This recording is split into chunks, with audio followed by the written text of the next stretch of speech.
Hello students, good evening.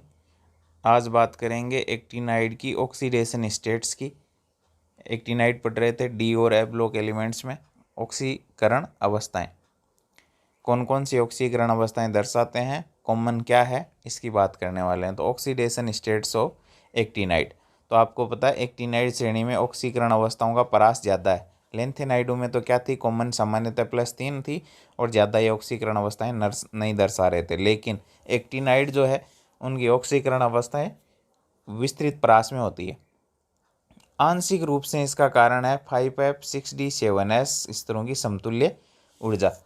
5f6d और 7s की ऊर्जा लगभग समतुल्य होने के कारण एक्टिनाइड की ज्ञात ऑक्सीकरण अवस्थाएं देखो, कॉमन देखो। पहली बात तो सब +3 है, कॉमन। ये सवाल बनता है एक्टिनाइड्स की कॉमन ऑक्सीकरण अवस्था कितनी है, +3। सब +3 दर्शाते हैं, केवल किसको छोड़ करके, थोरियम को छोड़ करके। ये भी इम्पोर्टेंट है, थोरियम को छोड़ करके कौन सा तत्व +3 ऑक्सीकरण अवस्था नहीं दर्शाता है, तो थोरियम नहीं दर्शाता है। अब इसके अंदर एक चीज़ और है, सबसे ज़्यादा ऑक्सीकरण अवस्थाएं दो तत्व दर्शाते हैं। कौन कौन से, एक नेपचूनियम और एक प्लूटोनियम। इन दोनों की +7 है। ये कैसे याद रखोगे, तो आपने ट्रक देखे होंगे, उन पर लिखा रहता है NP, इस तरीके से। NP का मतलब होता है नेशनल परमिट। यहाँ अपने को NP का मतलब है नेपचूनियम प्लूटोनियम, और दोनों कितनी +7 ऑक्सीकरण अवस्थाएं दर्शाते हैं। क्लियर? यानी प्रारंभ से मध्य तक प्लूटोनियम तक बढ़ती है, फिर कम होती चली जाती है। प्रारंभ से प्लूटोनियम तक बढ़ती है ऑक्सीकरण अवस्थाएं और फिर लगातार कम होती चली जाती है। तो अपने को 2-3 चीज़ें यहाँ कॉमन याद रखनी है, क्या होती है, और अधिकतम ऑक्सीकरण अवस्थाएं कौन दर्शाते हैं, NP। केवल +4 ऑक्सीकरण अवस्था दर्शाता है थोरियम। ये चीज़ें अपने को ध्यान में रखनी है। क्लियर? बाकी कोई विशेष नहीं है। देखो, एक्टिनाइड सामान्यतः +3 ऑक्सीकरण अवस्था दर्शाते हैं। श्रेणी के प्रारंभिक अर्धभाग वाले तत्व सामान्यतः उच्च ऑक्सीकरण अवस्थाएं प्रदर्शित करते हैं। उदाहरणार्थ उच्चतम ऑक्सीकरण अवस्था थोरियम में +4 है, प्रोटेक्टिनियम, यूरेनियम, नेपचूनियम में 5, 6 और 7 तक पहुंच जाता है। परंतु बाद के तत्वों में ऑक्सीकरण अवस्थाएं घटती है। एक्टिनाइडों और लेंथेनाइडों में समानता है कि ये +4 ऑक्सीकरण अवस्था की अपेक्षा +3 ऑक्सीकरण अवस्था में अधिक यौगिक बनाते हैं। तथापि +3 +4 आयनों का जल अपघटित होने की प्रवृत्ति होती है।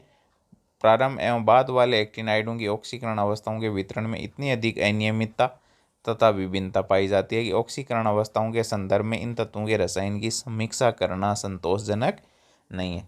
विविधताएं पाई जाती है अधिक, इसलिए ऑक्सीकरण अवस्था के संदर्भ में इन तत्वों की समीक्षा करना भी कोई उपयोगी नहीं है या संतोषजनक नहीं है। क्लियर? सामान्य, अभिलक्षण और लेंथेनाइडों से तुलना। सभी एक्टिनाइड धातुएं देखने में चांदी की तरह लगती है, परंतु विभिन्न प्रकार की संरचनाएं दर्शाती है। संरचनाओं में भिन्नता कारण है धात्विक त्रिज्याओं में अनियमितता, जो लेंथेनाइडों से कहीं अधिक है। एक्टिनाइड अत्यधिक अभिक्रियाशील धातुएं हैं, विशेषकर जब वे सूक्ष्म विभाजित हों। इन पर उबलते हुए जल की क्रिया से ऑक्साइड तथा हाइड्राइड का मिश्रण प्राप्त होता है, और अधिकांश अधातुओं से संयोजन सामान्य ताप पर होता है। हाइड्रोक्लोरिक अम्ल सभी धातुओं को प्रभावित करता है, परंतु अधिकतर धातुएं नाइट्रिक अम्ल द्वारा अल्प प्रभावित होती है। क्लियर? कारण क्या है, इन धातुओं पर ऑक्साइड की संरक सी परत बन जाती है और क्षारों का इन धातुओं पर कोई प्रभाव नहीं पड़ता है। एक्टिनाइडों के चुंबकीय गुण लेंथेनाइडों की तुलना में ज़्यादा जटिल है। यद्यपि 5f के अयुग्मित इलेक्ट्रॉनों की संख्या के साथ एक्टिनाइडों की चुंबकीय प्रवृत्ति में परिवर्तन लगभग वैसा ही है जैसा लेंथेनाइडों के लिए संगत परिणामों में, हालांकि ये मान लेंथेनाइडों में कुछ अधिक होते हैं। चुंबकीय गुण है लेंथेनाइडों की तुलना में जटिल है, और यद्यपि 5f के अयुग्मित इलेक्ट्रॉनों की संख्या के साथ एक्टिनाइडों की चुंबकीय प्रवृत्ति में परिवर्तन लेंथेनाइडों के लगभग क्या होता है, समान होता है। एक्टिनाइडों के व्यवहार से स्पष्ट है कि प्रारंभिक एक्टिनाइडों की आयनन एंथैल्पी ये सही रूप से ज्ञात नहीं है, प्रारंभिक लेंथेनाइडों से कम है, यानी एक्टिनाइडों में से इलेक्ट्रॉन निकालना आसान है लेंथेनाइडों की तुलना में। वही नाभिकीय आवेश यह भी उचित प्रतीत होता है क्योंकि 5f कक्षक भरना प्रारंभ होंगे तो वे इलेक्ट्रॉनों की आंतरिक रोड में कम भेदन करेंगे, इसलिए 5f इलेक्ट्रॉन नाभिकीय आवेश संगत लेंथेनाइड के 4f इलेक्ट्रॉनों की तुलना में अधिक प्रभावी रूप से परिरक्षित होंगे। अब देखो 5f इलेक्ट्रॉन है नाभिकीय आवेश संगत लेंथेनाइडों के 4f इलेक्ट्रॉनों की तुलना में अधिक प्रभावी रूप से परिरक्षित होंगे, क्योंकि 4f कक्षक नाभिक के ज़्यादा पास में होते हैं, 5f नाभिक से दूर होते हैं, इसलिए नाभिक से क्या रहते हैं, परिरक्षित होते हैं।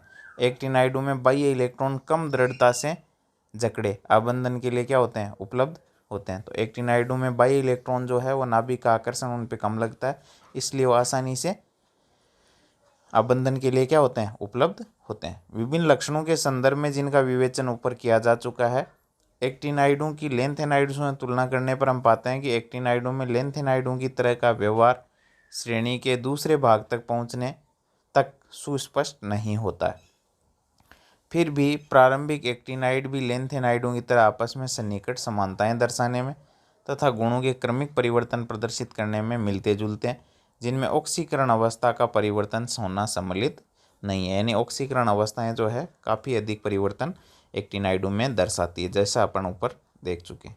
बाकी इनके मिलते जुलते ही गुणधर्म है। लेंथेनाइड तथा एक्टिनाइड आकुंचन का तत्वों के आकार पर विस्तृत प्रभाव पड़ता है, इसीलिए संगतावर्त में इनके आगे आने वाले तत्वों के गुणों पर भी प्रभाव पड़ता है। लेंथेनाइड आकुंचन अधिक महत्वपूर्ण है क्योंकि एक्टिनाइडों के पश्चात आने वाले तत्वों का रसायन अभी कम ज्ञात है। तो ये था नॉर्मल साइन का इंट्रोडक्शन। अब देख लेते हैं डी और एफ ब्लॉक तत्वों के एप्लीकेशन, क्या काम में आते हैं ये। तो लोहा इस्पात अत्यंत महत्वपूर्ण निर्माण सामग्री है। इनका उत्पादन आयरन के ऑक्साइड अपचयन, अशुद्धियों के निष्कासन, कार्बन व मिश्रात्वन यानी मिश्र धातुओं के निर्माण जैसे क्रोमियम, मैग्नीज, निकल के सम्मिश्रण पर आधारित है। कुछ यौगिकों का उत्पादन कुछ विशेष उद्देश्य के लिए होता है, जैसे TiO का वर्णक उद्योग में, MnO2 का शुष्क बैटरी सेलों में, बैटरी उद्योग में जिंक तथा निकल कैडमियम की आवश्यकता पड़ती है। वर्ग 11 के तत्वों को मुद्रा धातु कहना उचित होगा, जिसमें सिल्वर, गोल्ड, प्लेटिनम ये आते हैं। यद्यपि सिल्वर व गोल्ड की वस्तुओं का महत्व केवल संग्रहण तक ही सीमित हो गया तथा समकालीन UK कॉपर सिक्के वास्तव में कॉपर अवर्णित स्टील है और सिल्वर UK सिक्के कॉपर निकल मिश्र धातु है। ये सिक्के हैं, सिक्के बनाने में काम में आते हैं। बहुत सी धातुएं और उनके यौगिक हैं वो रसायन में महत्वपूर्ण उत्प्रेरक हैं। सल्फ्यूरिक अम्ल के उत्पादन में V2O5 SO2 के ऑक्सीकरण को उत्प्रेरित करता है। ट्राइमेथिल एल्यूमिनियम युक्त TiCl4 जीगलरनटा उत्प्रेरकों का आधार है, इसको कहते हैं जीगलरनटा उत्प्रेरक, जिसका उपयोग पॉलीएथिलीन के उत्पादन में होता है। पॉलीएथीन हाबर विधि में N2 और H2 के मिश्रण से अमोनिया प्राप्त करने के लिए आयरन उत्प्रेरक के रूप में प्रयुक्त होता है। तेल और वसा के हाइड्रोजनीकरण में निकल उत्प्रेरक के रूप में प्रयुक्त होता है। एथाइन के ऑक्सीकरण से एथेनेल बनाने के वाकर प्रक्रम में PdCl2 उत्प्रेरक के रूप में प्रयुक्त होता है। निकल के संकुलों, एल्काइनों तथा अन्य कार्बनिक यौगिकों जैसे बेंजीन के बहुलकीकरण में उपयोगी है।